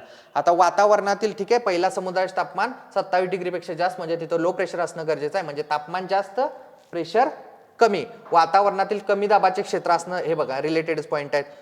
कोअरलिस फोर्स असणं गरजेचं आहे आणि 0 डिग्रीवर कार्य करत नाही म्हणजे काय इक्वेटरवर सायक्लॉन निर्माण होत नाही. आर्द्रतेचा कंटिन्युअस मॉइश्चरचा सप्लाय असणं गरजेचं आहे. व्हर्टिकल विंड मुवमेंट असणं गरजेचं आहे. वरच्या दिशेने वायूचा वेग असणं गरजेचं आहे आणि लो विंड शिअर गरजेचं आहे. कारण की जर हाय विंड शिअर असेल तर काय होईल की वादळ नष्ट होतील. त्यामुळे ह्या अटी आहेत, ह्या अटी माहीत असणं गरजेचं आहे. आणि त्यातल्या सर्वात महत्त्वाच्या अटी काय आहेत तर ह्या पहिल्या 3 अटी गरजेच्या आहेत सर्वात महत्त्वाच्या. आता ट्रॉपिक चक्रीवादळाचे प्रकार काय आहे. ट्रॉपिकल सायक्लॉन 30 डिग्री नॉर्थ आणि साऊथ म्हणजे उत्तर आणि दक्षिण अक्षांशा दरम्यान निर्माण होतात.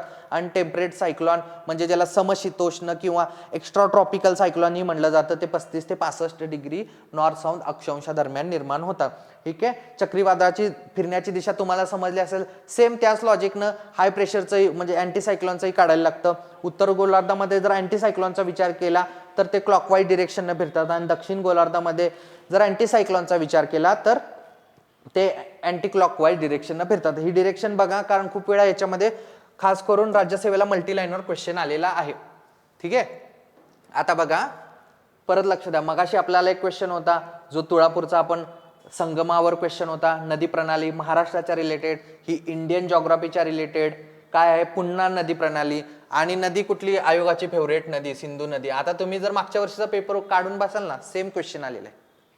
सेम क्वेश्चन आलेला आहे फक्त 1 लाइनर क्वेश्चन आहे. आपण ज्यावेळी 24चं एक्सप्लेनेशन करू त्यावेळी लिंकेज सांगतो तुम्हाला. पण सेम क्वेश्चन. आणि मी जसं सांगितलं सेन्ससमध्ये 5 क्वेश्चन आलेले आहेत. ह्या 2025च्या पेपरमध्ये सिंधू नदीवर 2 क्वेश्चन आलेले आहेत. आता पहलगाम सारखा तो भ्याड हल्ला झाला होता त्याच्यामुळे असू दे सिंधू नदी कायम चर्चेत असते भारत पाकिस्तान च्या दरम्यान चाललेल्या ज्या गोष्टी आहेत त्यामुळे माझ्या मते आयोग याच्यावर जास्त क्वेश्चन विचारत असेल. आपल्याला याच्यावरून ट्रेंड्स काय कळतो. जलप्रणाली कळल्या, त्याच्या उपनद्या मी मगाशी सांगितलं तोच पॅटर्न. त्याच्या उपनद्या, वाहण्याची दिशा, त्यांचे संगमस्थळ याच्यावर क्वेश्चन येतात. आता सिंधू नदीच्या उपनद्या काय आपल्याला माहिती आहे. सिंधू जल करार आहेत त्याच्यानुसार रावी, बियास, सतलज म्हणजे जर विचार केला तर उजवीकडच्या नद्या ह्या भारताकडे त्याचं पाणी भेटतं आपल्याला आणि वरच्या सिंधू, झेलम, चेनाब या नद्यांचं पाणी कुठं जातं पाकिस्तानकडे. म्हणजे जर विचार केला आता काही गोष्टी माहित आहे. आणखीन एक गोष्ट सांगतो मला एकदमच आठवली कोसीवरून.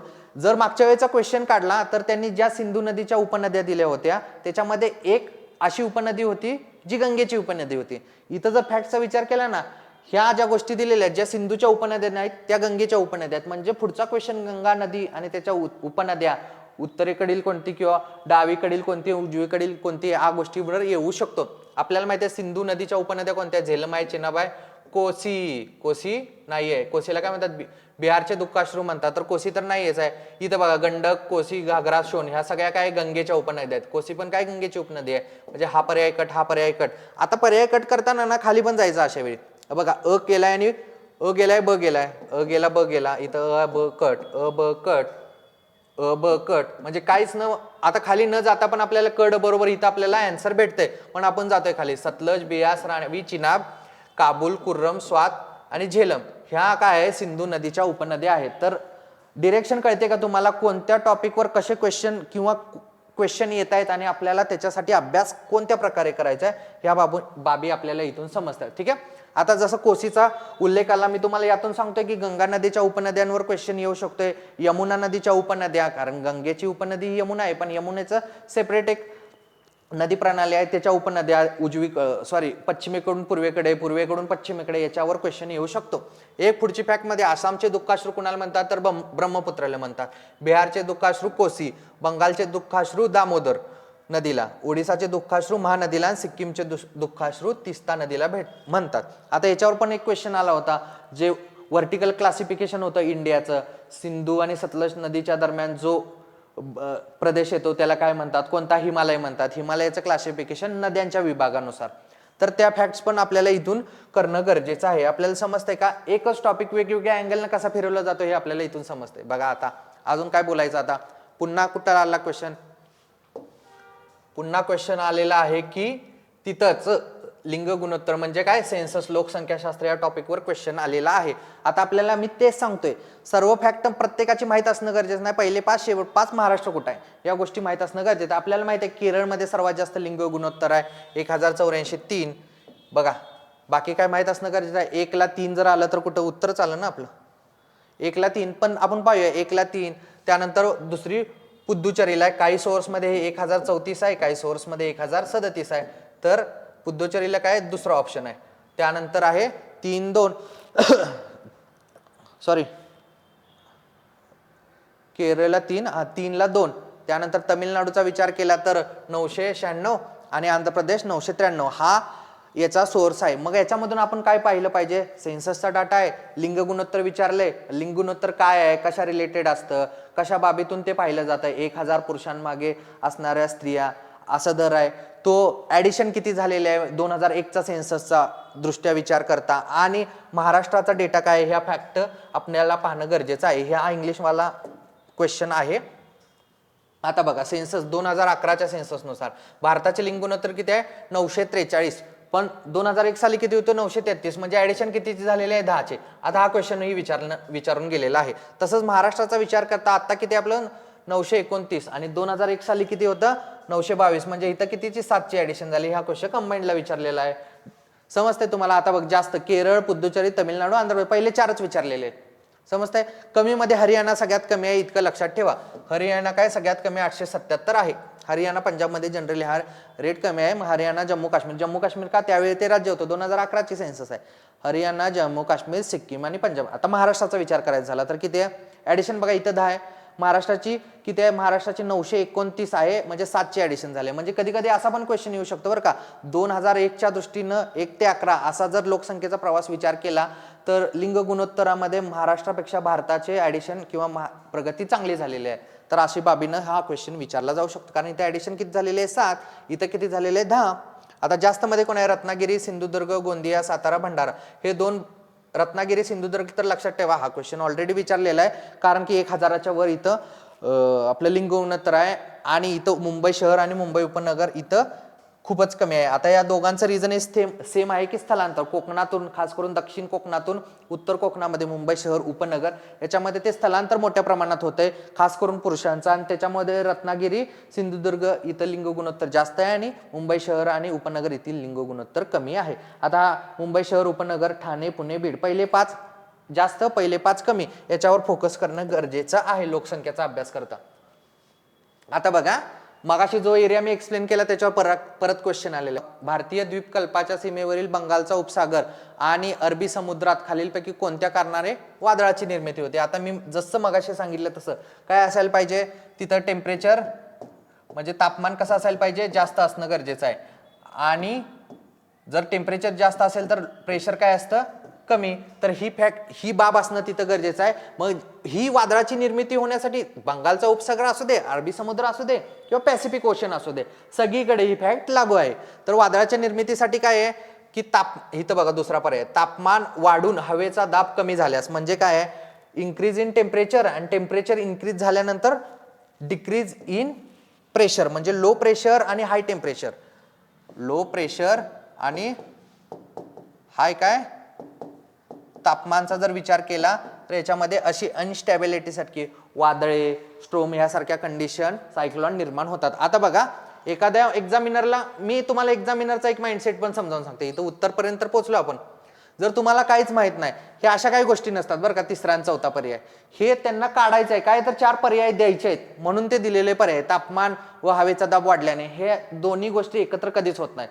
एकतर हवेचा दाब वाढेल आणि तापमान कमी होईल, किंवा तापमान वाढेल आणि हवेचा दाब कमी होईल. हे ऑलवेज इनव्हर्सली प्रोपोर्शनल आहे. ह्या 2 फॅक्ट तर येतच नाहीत, उगच काढायचे म्हणून पर्याय काढलेले आहेत. सोपा किती क्वेश्चन होऊन जातोय. ऑब्जेक्टिव्ह पॅटर्नची एक मी म्हणतो एक लिमिटेशन आहे या बाबी, पण तुम्ही कसं तिथपर्यंत पोहोचायचे हे बाब तुम्हाला कळली पाहिजे. अत्यंत सोपा क्वेश्चन होता, ऍप्लिकेशन ऑफ नॉलेजवर होता क्वेश्चन हा.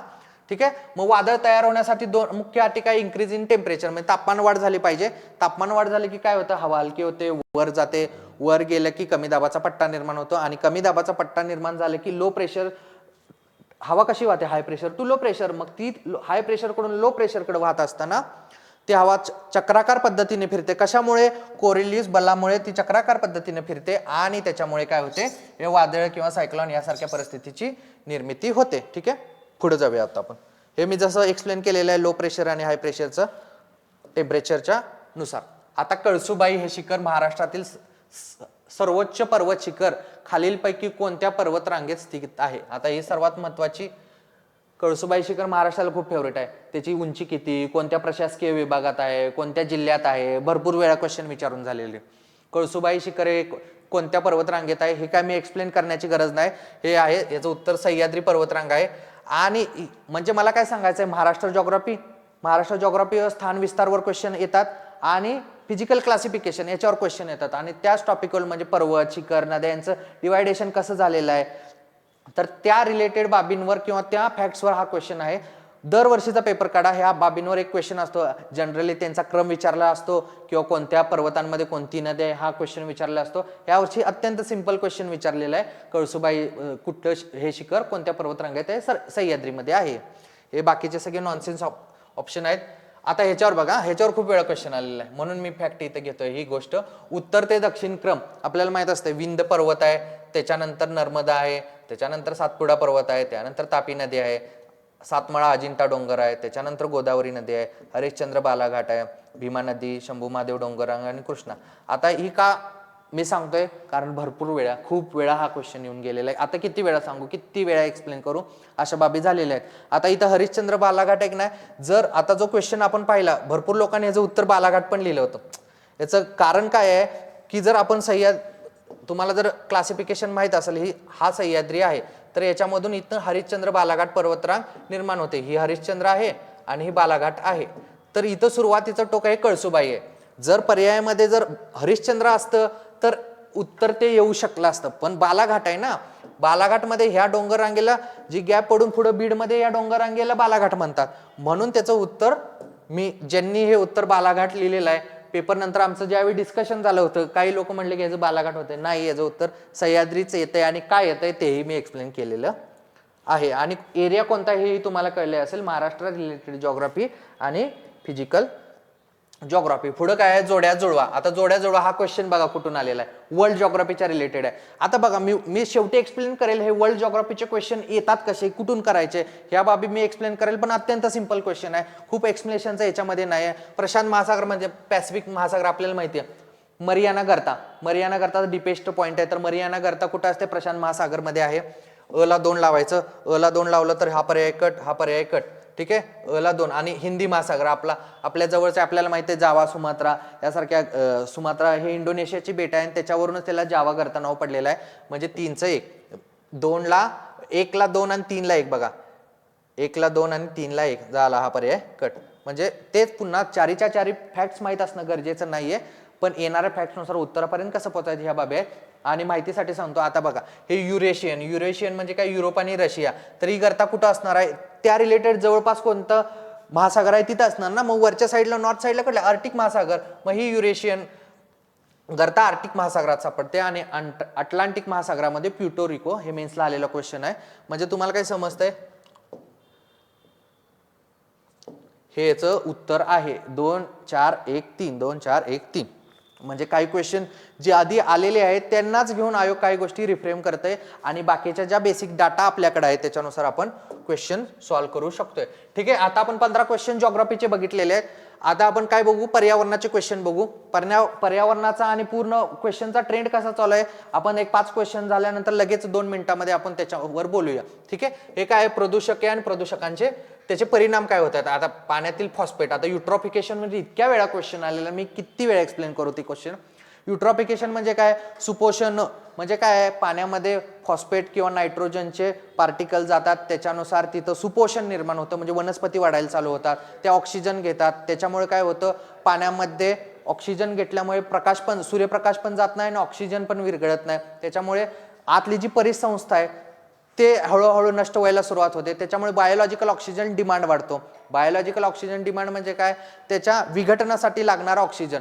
मग उरला ऑक्सिजन पण त्याच्यासाठी वापरला गेला जातो. मग जे वरनं ऍडिशन पण होत नाही आणि वरून जे झालेल्या वनस्पती आहेत त्याच्यामुळं सूर्यप्रकाश आणि ऑक्सिजन विरघळला जात नाही आणि बायोलॉजिकल ऑक्सिजन डिमांडमुळे काय होतं की आहे जो परिसंस्थेतील किंवा तलावातील परिसंस्थेमधील जो ऑक्सिजन आहे तो वापरला जातो आणि त्याच्यामध्ये काय होतं याची मात्रा कमी व्हायला लागते, सजीवांचे प्रमाण नष्ट व्हायला चालू होते आणि ती परिसंस्था नष्ट होते. बघा 1ला 4 ह्याला म्हणायचं युट्रोफिकेशन. याच्यावर क्वेश्चन विचारलेला आहे आणि 100% याच्या आधीही विचारणार आहेत. ला 4 म्हणलं तर काय आहे बघा, संपला क्वेश्चन. तरी पण आपण पुढचं एक्सप्लेन करूया. मिथेन.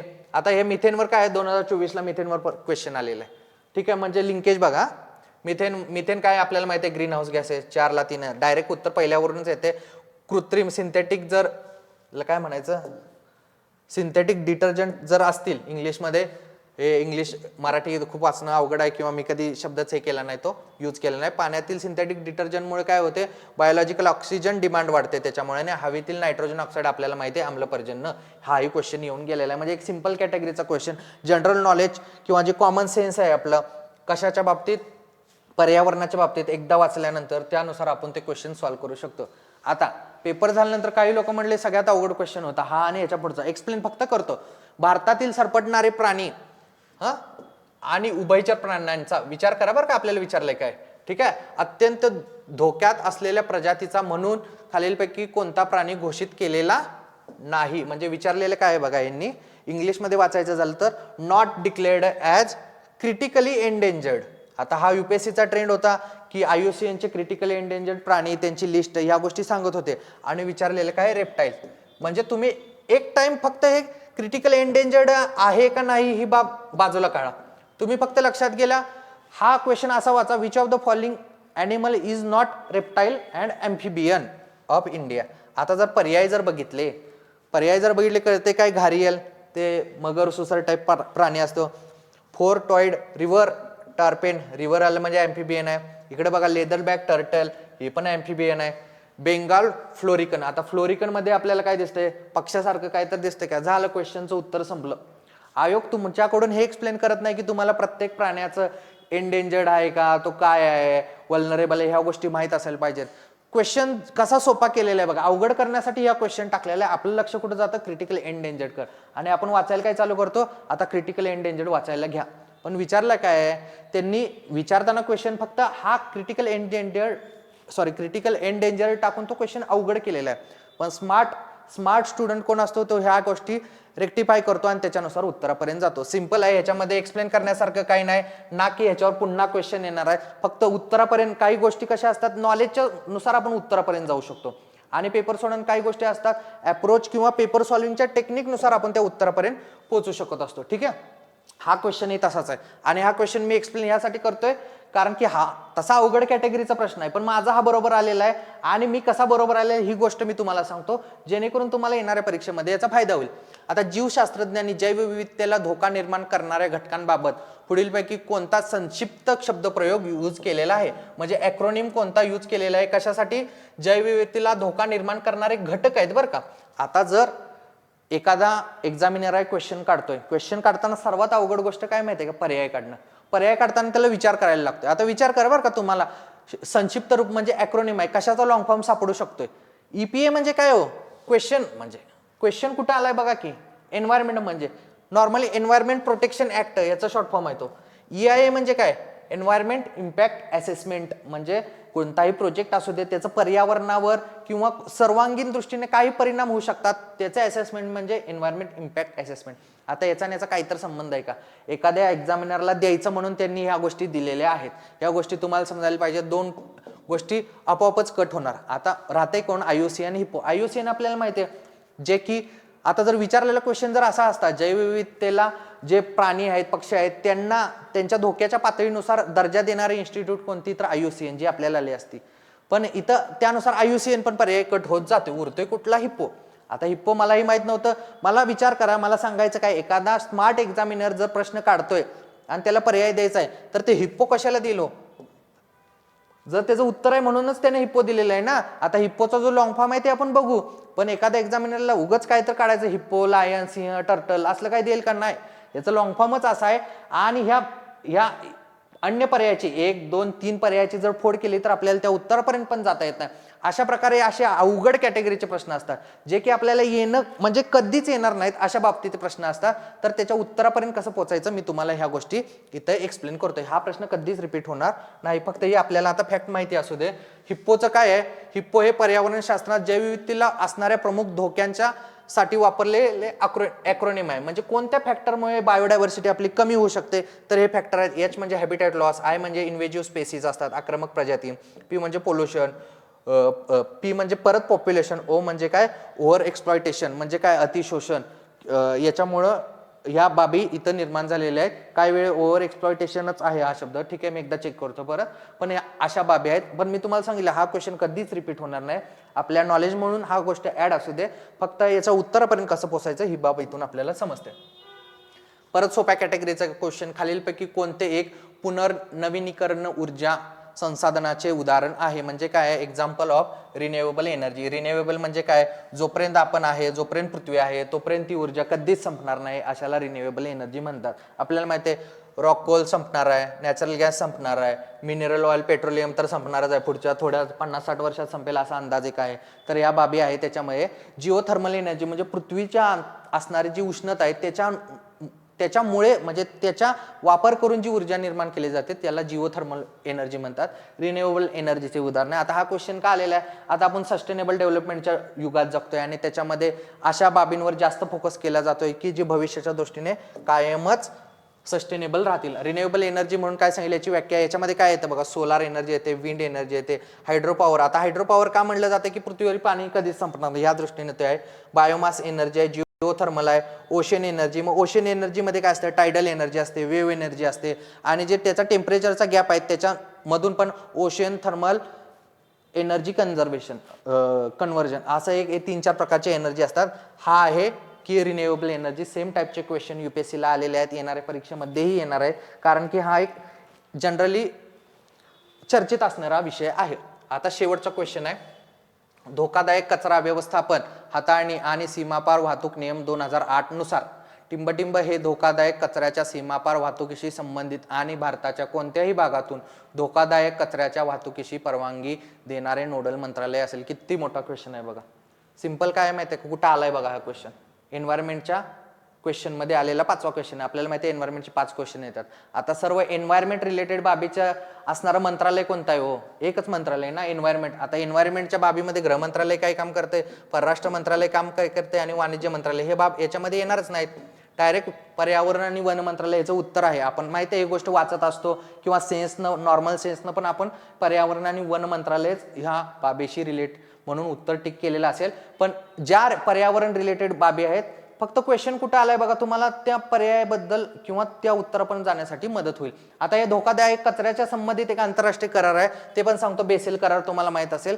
आंतरराष्ट्रीय म्हणजे जो हजार्डियस वेस्ट आहे त्याचे व्यवस्थापन, हाताळणी किंवा ट्रान्सबाउंडरी मुवमेंट होऊ नये म्हणून त्याच्यासाठी तो करार दिलेला आहे. ठीक आहे. बेसेल करार 1989चा आहे आणि त्याची अंमलबजावणी 92 साली झालेली आहे. तर ह्या बाबी इथून कव्हर झालेल्या आहेत. जवळजवळ सांगतो मी आपले 20 क्वेश्चन आतापर्यंत डिस्कस झालेले आहे. आता आपण याच्यामधून पाहतोय काय बघा, एन्व्हायरमेंटचे किती क्वेश्चन येत आहेत, 5. हे महत्वाचं आहे, इकडे लक्ष द्या. एन्व्हायरमेंटचे किती क्वेश्चन येत आहेत, 5. जर आपण 23, 24, 25 आता ह्या पेपरचा जर उल्लेख केला तर आयोग हळूहळू ट्रॅडिशनल कडून लांब जाते. म्हणजे मला म्हणायचं काय, नॉर्मल क्वेश्चन इकोटोन म्हणजे काय, हे काय ते काय, किंवा मनोरे कोणते, पिरॅमिड्स काय, ह्या गोष्टींकडनं जाता त्याचं ऍप्लिकेशन रिलेटेड बेस्ट क्वेश्चन विचारतो. युपीएससी कडे थोडा जाण्याचा ट्रेंड आहे. तुम्हाला त्याचं अंडरस्टँडिंग किती आहे हा याचा ट्रेंड आहे एन्व्हायरमेंटच्या रिलेटेड बाबीचा. त्याच्यासाठी तुम्हाला बेसिक गोष्टी माहित असणं तर गरजेचंच आहे. ठीक आहे. आता इंडिया, आता जॉग्राफी जसे 15 क्वेश्चन आहेत जॉग्राफीचे, पण त्याचं क्लासिफिकेशन कसं आहे बघा. इंडियावर जर विचार केला, इंडिया आणि इंडियन जॉग्राफी याच्यावर 2 ते 3 क्वेश्चन येतात. 2 ते 3 क्वेश्चन येतात ह्याच्यामध्ये. आणि महाराष्ट्र आणि महाराष्ट्र जॉग्राफीचा विचार केला तर 2 ते 3 क्वेश्चन. आता ह्या दोन्हीचं कॉम्पोजिशन कसं आहे बघा. इंडिया आणि महाराष्ट्रामध्ये स्थान विस्तार, ठीक आहे, स्थान विस्तार त्याचं क्लासिफिकेशन, फिजिकल क्लासिफिकेशन, रिव्हर प्रणाली, वनसंपदा, जे बायोस्फिअर रिझर्व्ह, नॅशनल पार्क कुठं काय आहेत, ह्या टॉपिकवर तिथं क्वेश्चन येतात. म्हणजे जवळजवळ 5 ते 6 क्वेश्चन इथून कव्हर होतात. एरिया कोणत्या आहेत मी सांगितले त्याच्यावर फोकस करा. सेन्ससचा जर विचार केला 2 ते 3 क्वेश्चन येतात आणि पूर्ण पेपरचा विचार केला तरी पण ही बाब इम्पॉर्टंट आहे की क्वेश्चन कसे येतात आणि मी याचा अभ्यास कसा करायचा हे पण सांगितले. आता उरतोय काय फिजिकल. बाकीचे सगळे क्वेश्चन फिजिकल ज्योग्राफीवर असतात आणि त्याच्यातले 1 ते 2 क्वेश्चन वर्ल्ड ज्योग्राफीला असतात. पण तुम्ही म्हणाला आता वर्ल्ड ज्योग्राफीचा अभ्यास काय पुस्तक घेऊन बसू का, मॅप घेऊन बसू का? नाही. आपण ज्यावेळी फिजिकल ज्योग्राफीचा अभ्यास करत असतो तर गोष्ट लक्षात घ्या, फिजिकल ज्योग्राफीमध्ये जी उदाहरणं असतात, आता आपण ओशनोग्राफी वाचतोय तर त्याच्यामध्ये आपल्याला ट्रेंचेस येत असतात, गर्ता येत असतात, ती उदाहरणं वर्ल्डमध्ये पाहिजे. त्याचंच वर्ल्ड ज्योग्राफीच्या दृष्टीने तो क्वेश्चन आलेला असतो. पर्वत विचारले, मग देश जगभरात असलेले फोल्ड माउंटन कोणते, परत वलीय पर्वत असू दे किंवा ब्लॉक माउंटन कोणते, याच्यावर तो क्वेश्चन असतो. पठार कोणते, कसं त्याचं रिलेशन आहे, ह्या बाबींवर म्हणजे फिजिकल ज्योग्राफी आणि वर्ल्ड ज्योग्राफी हे कनेक्ट होऊन क्वेश्चन येतात. म्हणजे मेजॉरिटी क्वेश्चन जरी फिजिकल ज्योग्राफीवर येत असले तर वर्ल्ड ज्योग्राफीवर क्वेश्चन येताना सेपरेट न येता फिजिकलला कनेक्ट होऊन क्वेश्चन येतात. म्हणजे जर विचार केला तर हे असं क्लासिफिकेशन आहे. तुम्ही अभ्यास करताना ही याच्यावर लक्ष देणं गरजेचं आहे. मग आपली जी येणारी टेस्ट सिरीज आहे त्याच्यामध्ये आपण याच बाबींवर फोकस करतोय. यासोबतच आपण एक मेंटरशिप प्रोग्राम ही सुरू करतोय 2026च्या प्रिलियमसाठी. त्याच्यामध्ये आपण योग्य डिरेक्शन देणार आहे. पेपर सोडवण्यापासून अभ्यास करण्यापर्यंत योग्य अप्रोच कसा असायला पाहिजे, तुमची प्री करून कशी घ्यायची, 1-to-1 मेंटरशिप असणार आहे त्याच्यामध्ये. या बाबी आपण याच्यामध्ये क्लिअर करत आहोत. ठीक आहे, आता आपण इथंच थांबतोय. लवकरच भेटूया 2024च्या ज्योग्राफी आणि एन्व्हायरमेंटच्या डिस्कशनमध्ये. तोपर्यंत खूप खूप धन्यवाद.